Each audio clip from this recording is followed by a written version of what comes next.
ป้าทุกคนมานี่ค่อยบ่คาดคิดว่าการที่เฮาใส่อินดิเคเตอร์ตัวนี้ไปเราสามารถหาเงินจากตลาดนี้ได้แบบสบายเนาะคือมื้อนี้ต้องดีใจอีกมื้อหนึงเนาะเป็นมื้อที่ค่อยคิดว่าภูมิใจที่สุดเนาะซึ่งการเทรดกันของค่อยมื้อนี้วิเลต100%เนาะซึ่งการเทรดก่อนที่ค่อยเข้าเทรดเนาะพาทีมงานเข้าเทรดนี้ค่อยได้มีการวางแผนเนาะ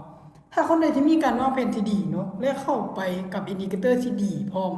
สามารถหาเงินจากตลาดแบบสบายเนาะมื้อนี้ค่อยออกเพียงหาออเดอร์เนาะย่ำบ่ผิดเนาะฟังบ่ผิดหาออเดอร์แล้วชนะหาออเดอร์ติดเนาะวิเลต100%เลยสามารถหาเงินจากตลาดภายในระยะเวลา15นาทีนี้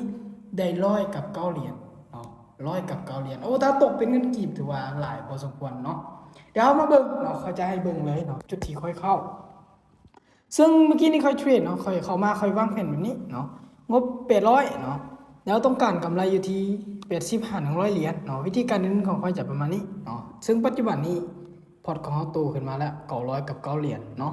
ซึ่งค่อยเทรดในบริเวณโซนนี้เนาะโซนนี้เลยเนาะซึ่งมันเบรกลงมาโซนนี้ค่อยก็ซื้อขึ้นเนาะซื้อหอดจุดนี้แล้วหยุดแล้วมาสังเกตจุดนี้แล้วขายลงมาต่อเนาะจุดนี้จะเป็นวิธีการที่เราสังเกตและใส่อินดิเคเตอร์ของบริเวณเดี๋ยวนี้ ในการเทรดมานี่เฮามาเบิ่งเนาะว่าวิลเลียนมันสูงบ่เห็นบ่ตัวนี้เลยเนาะประวัติการเทรดของเฮาในมื้อนี้อัตราชนะนี่100%และกำไร100 กับ 9 เหรียญเนาะวินมาหาได้ติดหมดมือของค่อยบ่ได้เทรดเนาะหากมาเทรดในห้องมีตติ้งพาทีมงานเทรดเนาะพาทางอธิบายแนวทางการออกก็ได้ไปพร้อมและเทรดให้เบิ่งพร้อมถือว่าวินมาหาได้ติดเลยเนาะก็ไปบ่หลายสัก5 เหรียญเนาะซึ่งคนใดที่เขามาศึกษากับคอยมานี่น่าจะได้ทางความรู้และได้ทางเงินออกไปถ้าหากว่าเทรดนำเนาะถือว่าเป็นมื้อนึงที่ดีใจ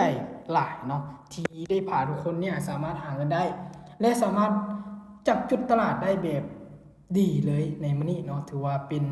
การที่เขามาเทรดและการที่เขามาให้ความรู้ถือว่าดีเนาะถือว่าภูมิใจหลายเนาะในมื้อนี้